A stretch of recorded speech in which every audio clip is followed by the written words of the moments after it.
everybody. This is Teen Title Talk with Erin and Courtney. This is the podcast where two librarians discuss two YA books every 2 weeks. Today we'll be talking about the books The Hand on the Wall by Maureen Johnson and A Good Girl's Guide to Murder by Holly Jackson. But first, we have to dip into the Jar of Teen Angst. Mm-hmm. So today's first question is kind of related to murder, mystery, survival skills. As you grew from being a kid into a teen, you got to take on more independence, in theory. Yeah. What safety measures did your parents put in place or teach you in order to get you from point A to point B without disaster, if any? I was supposed to call when I got places. Okay. Does that count? That counts, I think. Yeah. I didn't always do it. Did you? I got in trouble. I know. We've talked about that. Yeah. But I was an idiot. But it's fine. But what else could they do? I don't know. Teach you self-defense? Nope. Didn't know any of that. Didn't know any of that. Give you a weapon? I didn't have a weapon. Did you even think to? You just didn't even think to get a weapon. I guess it probably never crossed my mind. My driving instructor was the one who told us the keys between your fingers. And my driving instructor also taught us that. So he's like, when you're walking out into the parking lot, little tricks. That's like right. Park under a light, park as close to the building as you can, and put your key in between your. So they're pointing out fingers. So you can punch someone in the eyeball. Right, with the key. I don't know if that even works. Has anyone even tried that? I don't know. People just tell you it's probably just to make you feel better, like you have some control over an uncontrollable situation. Sure, because they'd slide kind of back in your hand, I'm sure. Yeah. It would probably hurt more than at the just time, bare knuckles. Keys actually were keys, like car keys. Oh, right. Like keys. Well, yeah. Now they're like little plastic fobs that wouldn't hurt anybody anyway. That's true. So it's a stupid trick now. I still have a key on my old car. I do too. But a lot of them don't. They're just like I know you plastic. press the button. Yeah. So you're in trouble if you are out of anyone luck. There. And did you check under your car before you get in your car? I check in the back seat. Yeah. Don't ever check under. Maybe I should. Never did. I thought our driving teacher told us to check under just in case someone's going to slash your Achilles tendon or something like that. You know what? If someone's waiting under your car for that long for you to come by, you're just going to let him get you. I was going to say, good for him. He's really been patient. He's really invested his time. Exactly. But no, you don't want that's true. You don't want that. You don't want that. It's not good. I don't know. I feel like Did you learn how to fight and carry weapons? No, but I always was thinking about preparedness. So Did you have a pocket knife? No, well, yeah, I had a Swiss Army knife. But when I was little, my dad gave me to walk down to the field. Have I told you about that? There was a chain with nuts and bolts attached to the end of it. God. I'd walk and swing it. I'm just imagining you just swinging this half of a nunchuck. Well, because I could go there by myself, and the idea was that I could go there. People were going to attack you? Yeah, that was the plan. Animals? Or anything. Okay, if you want to walk down to the field by yourself, this is on a dirt road. You want to be prepared. If anyone tries to get you in their car, you can hit them with this, or find a rock. Or bite, or poke them in the eyes. Yeah. But when you're poking in the eyes, use both fingers from both hands, not just your pointer and middle. Okay. Because you don't want them blocking you. Oh. So you're going to come at them from two different angles. Woo! No, my parents never told me these things. And then when I was in high school and college, because I was in the theater, I always had a crescent wrench in my pocket. Wow. Club somebody. No, I never had any weapons on me. I have never had to smash anybody with a crescent wrench or a nunchuck. That's lucky. I would have loved that little tool because one of my jobs was to take the garbage to the end of the driveway, and we had a long, steep driveway. Yep. And I was terrified of raccoons. See? Just swing that a little, they'd be running. Also, the raccoons would be afraid of the rolling of the garbage can. I used to yell. I would be like, okay, I'm coming down the driveway. Because it was dark. It would be dark. And at the time, I don't know, maybe we lived in Pawnee where Parks and Rec takes place. Yes. But like at the time, they were pretty intense. Raccoons were a problem. They were aggressive. They were getting into people's garbage, and people had to buy like special garbage cans that were raccoon proof. Right. That's intense. I don't hear about that anymore, so I think they're definitely out there. There's not as many in the woods. My dad was telling me there's not as many as there used to be because they all died of rabies. Oh, okay. What a story. What a story. Oh I don't know. Well, all right. That was interesting. What was your worst fear as a teen? We might have talked about this, but I don't remember. But if you tell me, I'll immediately remember. I don't know. I know one of my fears. So I suffer from intrusive thoughts. Yes, I have experienced that. Do you mean like when you're about to fall asleep and all you can picture are all your loved ones dying? Yeah. Yes. Or just any time of day. Right. Yeah, for sure.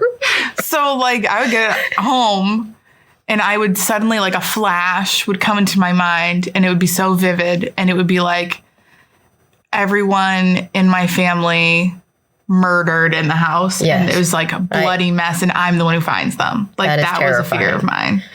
So did you, when you got home, like grab the doorknob very slowly and like holler to see if anybody's going to answer you? Yes, I would be like, hello? I'd open it like a crack. I'd make sure there were no like extra footprints around. Oh my God. I mean, not every single day, but... It came into your mind as you were nearing the house. Fairly frequently. Yes. And then the other thing is my bedroom was in the basement and we had a walkout basement. So it had a regular door and the door had windows on it. So I was like, when I would go to bed at night, I'd be like, tonight's the night. Someone's going to break into those windows. And it's going to be me that they get. Those are probably my biggest fears as a teenager. Do you think you guys should have set up a symbol like if we're alive, put out the blue flag? I don't think I told them. I was like, I think I recognized that was not like normal. Okay, fear. Yeah. And also so if they forgot, we're too busy to put the blue flag out. Oh my gosh. I didn't want people to know how truly crazy I was. I feel like that's totally normal, but maybe it is. Because when I was a preschooler, well, besides having memories that are completely fictional, I like pterodactyls. I remember being afraid that someone would dress up as my parents and come and pick me up. And then like there was this time period where scarier. There was a whole time period when I was like, these are my parents. What? Yeah, these are actually imposters. Did you read The Face on the Milk Carton? No, this was in preschool. That's what happens in that book. Preschool. But as a teenager, and this persists, which I probably talked about because it still freaks me out, driving off a bridge. Ooh. Worst fear. Into deep water. Yep. The timing. Do you have one of those things that you can like break the glass? I thought you have to wait to roll. I thought you roll down the window, wait for it to fill up, and then go out. You're not wrong, but they sell those things now to also help you get out faster. I'll get one. Because that's terrifying. And every time I go over a bridge, I'm like, tensing up as I go. I know. And you know what? A couple years ago, a bunch of bridges collapsed, and that doesn't help if stuff is also falling on your car. Yeah. But I remember in high school, I think I read the worst case scenario survival guide. From start to finish. Well, you shouldn't have done that. Well, actually, I think it helped. Oh, it helped. Okay. For any now scenario. I'm ready. I should just keep that book with me. Good idea. So you can flip through it while you're careening down into the river. I was like, step 1, stay calm. Oh, I'd be dead in that situation. My mind would go blank and I'd be like, well, that's it. Yeah. It's been a good life. Well, this is how it ends. All right. Well, let's talk more because today's theme is all about murder and mayhem and mystery. Mm-hmm. So what did you read A Good Girl's Guide to Murder. Just tell us about it. Okay. So this book is by Holly Jackson, and it is about a girl named Pip who is super type A, overachiever, excellent student, like never does anything wrong and is obsessed with her homework all the time. Okay. And for her senior capstone project, in high school, she is trying to prove the innocence of a convicted murderer who there was like so in her town 5 years previous, there had been this like murder suicide. Okay. And she's trying to prove the innocence of the person who supposedly did the murder. But is she okay? So cool. So what's the inkling that the person's innocent? She just feels like he's a good guy. What? Okay, got it. She's like, he was nice to me once, so there's no way he could really be the murderer. Oh, okay. All right. And I read The Hand on the Wall by Maureen Johnson. I'm excited to talk more about that. But I just want to describe this real quick. It's the closing book in a trilogy that takes place at a private school in Vermont called Ellingham Academy. And it weaves this story between past and present. In the past, we meet the Ellinghams, an extremely wealthy and privileged family. Albert Ellingham wants to create a special school where learning's a game. There are all sorts of riddles, twisty pathways, hidden nooks, etc. It's really unique and innovative and celebrated, but shortly after the school's opened, his wife and daughter are kidnapped. Now, present day, Stevie Bell, who's our main character, is attending Ellingham Academy. In this installment, she believes she solved the cold case from the 30s, but then new murders have started to come up, and they're getting closer and closer to her. Oh. And they're all taking place like within the school or like a teacher who worked there. Yeah, so it's tied. It's still tied to the school. Yep. So let's talk about these books. My first question to you is A Good Girl's Guide to Murder is pitched as a twisty crime thriller with shades of Serial and Making a Murderer. I know you have at least listened to part of Serial, right? Yeah, I listened to the first couple episodes. So do you think that comparison adds up? I do, actually. I think the comparison works well. It sounds like it from what you just said at the beginning. Yes. I think if you did listen to Serial and you liked it, you would probably like this book. There's a lot of like connecting the dots, talking to witnesses or like people who are close to the crime. Or so not witnesses, but like character witnesses. Is that what it's called? Like when you like know the person, you might not have witnessed the crime, but you know the person or like you were around at that party that night or whatever.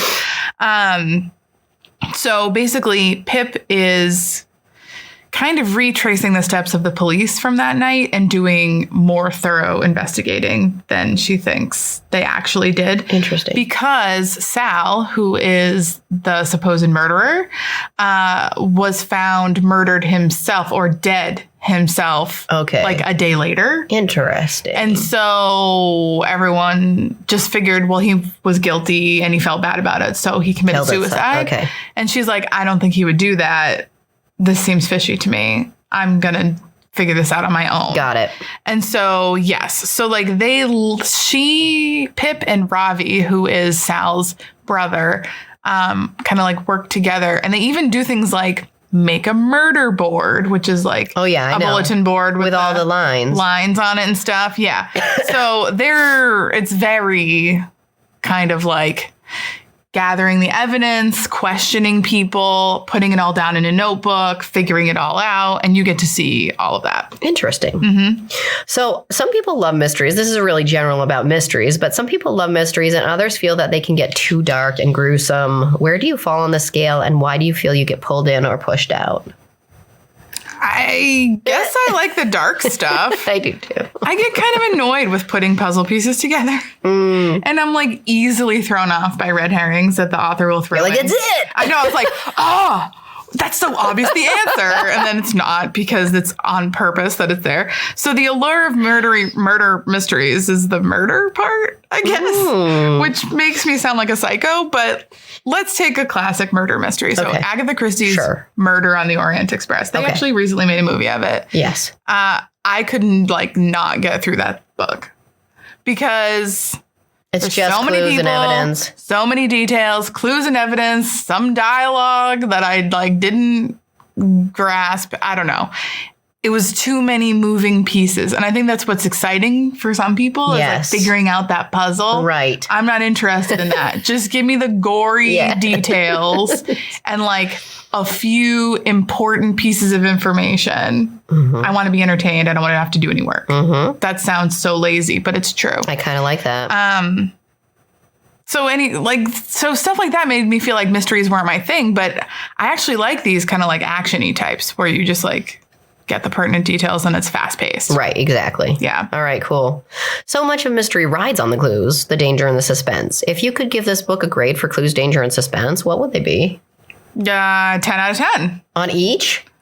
Okay, so clues, 10 out of 10 for sure. All right, good. You get so many clues. Danger, maybe a 9 out of 10. Okay. And then I'm just giving, I don't know, you didn't even say anything about the scale, so I'm just using a 10 scale. I like 10 is fine. And then suspense, it comes and goes. But I would say by the end, it hovers between an 8 and a 10 out of 10. All right. Well, that's pretty good. Yeah. The whole thing is basically a case study. So you get copious notes, interviews, reports. Like she sends away for police reports. And they give them to her? Yeah, because it's like so long after. Oh, because it's such And then some things have been redacted. Interesting. So like there's some stuff that's blacked out in the reports that they sent her. What? And so you have like, and then she has access to like Andy. Andy's the girl who was murdered. So you have access to Andy's like assignment notebook because she finds that. And so like, so she has some things that are crossed out or like a little codes she uses to like identify people. So there's a ton of information and you get to see it all. Cool. And then, so then there's these kind of like primary sources, I guess you could call them.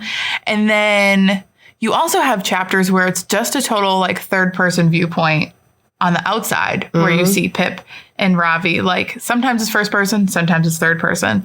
And the third person ones, you get to see what they're doing. And so like when they're tailing a drug dealer or when they're like crawling through the bushes or whatever, like you're kind of seeing it from outside. And so then you get to see clues that they might not even see. Interesting. So it's, yeah, it was fun. Can you give us a taste of a scene with suspense? Happy to. And is this one that's like an artifact or is it one where we're seeing what's going on? So this is suspense. It is third person. And it's not really a clue. It's just like a heart-stopping moment. Ooh, okay. Okay, and Barney is her dog, just so you know. Got it. Is he gonna die? I'm not going to tell you anything. God. All right. Okay. So let's see how I'm trying to figure out how much of it I should read. Okay. She took the short route through the woods as the world darkened around them. I mean, I don't know. People, I love that. Why are you doing that though? You know that you shouldn't go in the woods alone in the dark, whatever.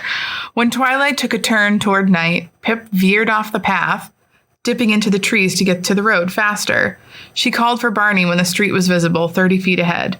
She stopped at the gate and spooled the headphones around her phone. Barney, come on, she called, slipping the phone into her pocket. A car flew by on the road, its headlights blinding Pip. Barney, she called, louder and higher this time. Come! The trees were dark and still. Pip wet her lips and whistled.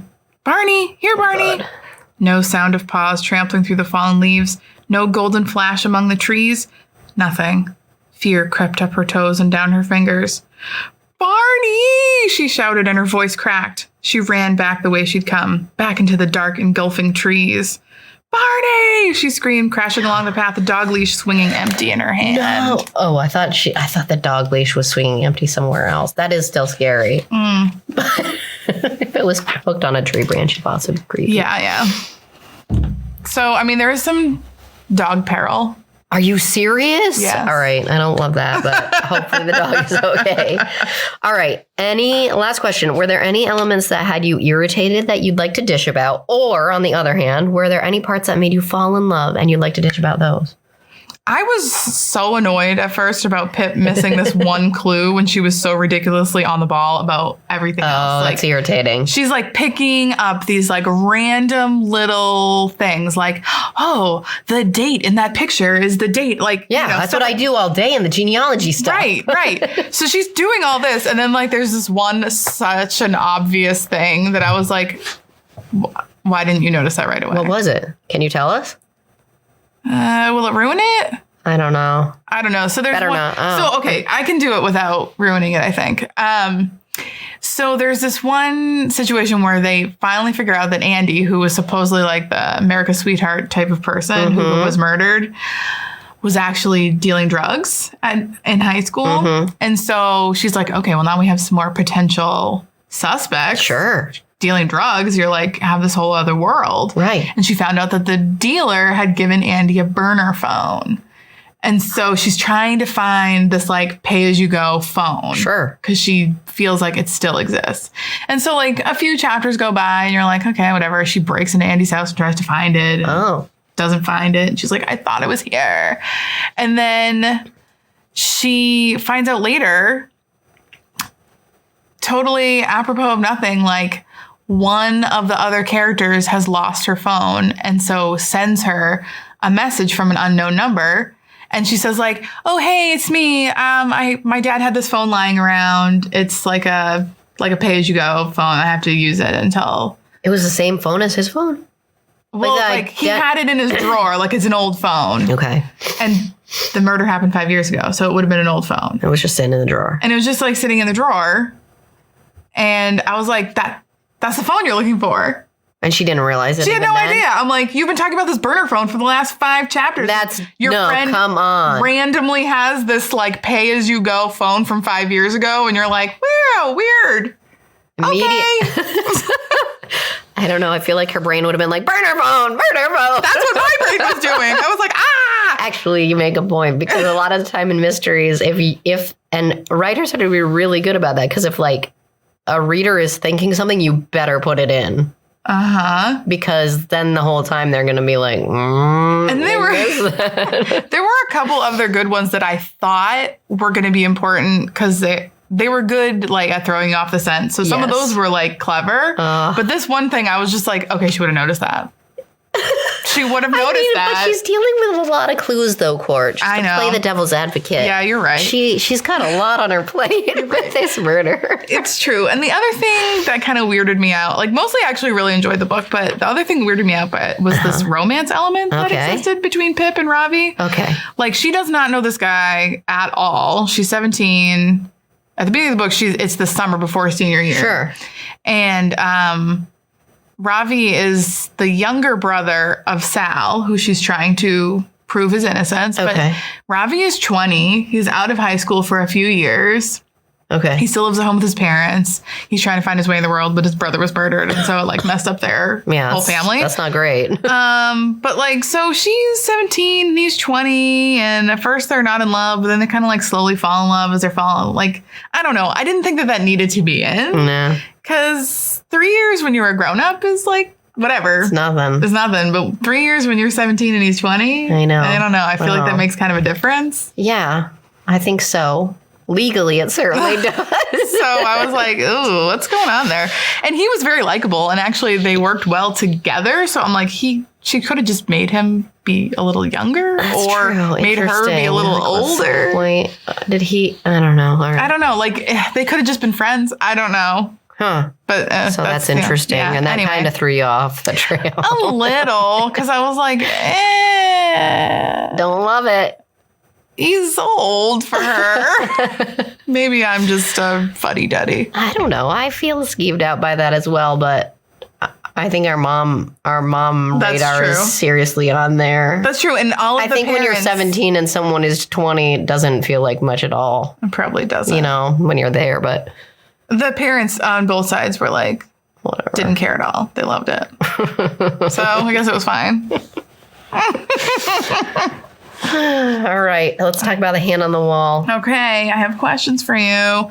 So the hand on the wall is not the first in a series. Right. It's the end. So let's start at the end. Did you feel it was a satisfying conclusion to the truly devious series, and like, were there surprises? Yes. It's really hard to create tension, I think, over 3 books, and to make the 3rd book shine as brightly as the others, I think is really hard. Mm-hmm. I also don't think it happens a lot. You know how like the 3rd one in a series is often like meh. But I think it was great. I think it tied everything up really well. I think part of why it works in this particular book is we know Ellingham Academy, which is already this really cool place. And we're put back there once again. Mm-hmm. And it's got this lush setting that has all this great history. And by the time you get to the third book, you know the place and you're excited to be back there. That's cool. Also, the characters are continuous throughout. So Stevie Bell, she's just like super smart, kind of detective kid, is one you want to be back in the book with to see if she solves this next part of the series. So at this point in the trilogy, the murders have gone from being something of the past to being, as I mentioned before, very much in the present. And the thread of the past and the present have to weave together to get to this ending. And it does it very well and intriguingly. And I thought, frankly, it's a slam dunk, but I don't want to give away too many spoilers. No, you don't want to do that. The way you're describing it is a little bit Westing game sounding to me with like puzzles to solve. Is it like that? I don't remember that book. That's fine. I didn't understand that book. I read it. I went back and I read it again in college, and I was like, I don't like this. And then I stopped reading it. I read it as an adult, and I was like, I don't understand this book at all. Okay. Anyway, whatever. That just goes to show how little I like puzzles. So you're like, no, stop. So I read one of the reviews that talked about the author's focus is how like proximity to wealth and power can change people for good or bad, but I think they meant bad. Oh, okay. I don't know much about the series. Could you just like talk a little bit about, I don't know, the socioeconomics that the author touches on? Like, is it just like your basic rich people at prep school kind of thing, or is it more than that? I can definitely see that being a theme, but I think it's a theme because all of the people in the book are pretty privileged. Okay. Mostly. Like we have the Ellingham family, who's a super famous family in the 30s. Then we have these kids present day, which speaks to your, like, are these kids just your basic rich kids? They're very well off, obviously, or they would not be attending this incredible private school experience in Vermont. It just wouldn't be possible. There's one of them is David, who's Stevie's got a crush on. I don't like him. And he's this like potential presidential. His father is running for president. Okay. And there's not a lot of focus on normals like you and I. That would be boring.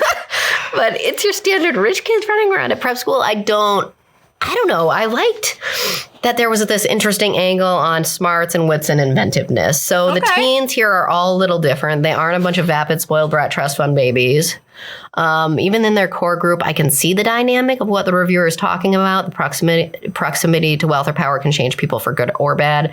The friend dynamic, you could see some kids like using their privilege to really dig into maybe things that they're very interested in, like inventiveness. And then some are just like, I am purposeless and going to burn cash.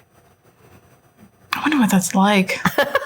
Oh, no. I don't know either, but okay. So is that so there's that answers my question, I think. Yeah. I mean, what else can you ask of a bunch of teenagers? I don't know. They're not gonna.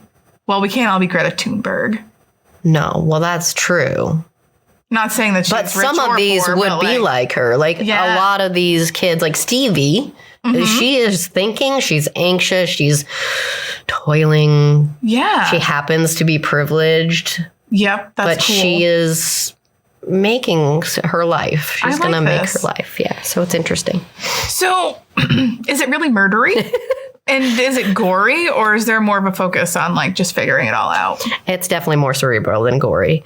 So Stevie, the main character, she's the budding detective. We're glued inside her skull. Sometimes I think it can get a little busy, like you were saying, how you don't like the puzzles. You might not like this. I might not. You know when someone shows up at the reference desk and they have this convoluted genealogy question and they're going to tell you the entire thing? And all you really are going to say is like, check the 1940 census. But the pathway from there to getting to the real core question takes like 20 minutes. A long and winding road. Yeah. So it's kind of like that. You have to dial in to the real, like tune everything out and dial in to really grasp what the heck they're talking about. We're in our heads so much. Sometimes scenes end up being compromised. Scenes end up being comprised mostly of just her thinking. So she'll be in class. Is she saying, is it like I? Yeah, she'll be in class and the teacher will be saying something and then it'll be like, my mind winds into, like it'll take something she's saying and then like start puzzling. Oh, she can't which stop. is so accurate as to how it would be. Yes. But then you're like, oh, I'm losing setting. I'm just like thinking about the puzzle. You're again. like in another world. For some teens, that is a slam dunk. Like that's going to be so much fun to read. For others, it's a little bit of it's a slow burn. So you have to decide if you're up for that. Yeah. Well, that's fair. Sometimes it takes you a few to realize what you really like anyway. Exactly. And sometimes things can surprise you. Like, I didn't think I'd like this, but I ended up liking it. So right. And your next question actually leads more into this a little bit. So right. Because my next question is, what's the excitement level? Were you on the edge of your seat the whole time? Right. So I wasn't on the edge of my seat the whole time. I didn't feel that until probably a third of the way through. It started to ratchet up. So it's funny because there's real danger happening around the kids at school right at the beginning. But Stevie seems relatively unflappable at the outset. I mean, she's kind of just solving clues, which is good. I mean, she has to. But it also makes it seem less dangerous, because of that. It's like, all right, well, I'm just going to keep going. But this is also the final in a trilogy. At this point, readers know Ellingham. There's something special about starting the book, like back in that setting. So I think for readers who have already read the beginning, they're excited just to be in that kind of quiet zone for a little bit. And then it ratchets up once Stevie's friend, I don't remember her name, she builds this Rube Goldberg machine and it mysteriously explodes. And the school gets shut down. Like the next day, it's like, okay, everybody meeting, we're closing the school, but Stevie and a few of her friends aren't going to leave because they have a puzzle to solve. So then they're in this school that has been shut down. All alone. But they're not alone. They are this feels Westing game-ish to me. So I feel like people who like that. Okay, then maybe they like this. That. Yeah. It's a read-alike. Or maybe not a read-alike, but. Well, I think I'm glad you brought that up. Okay.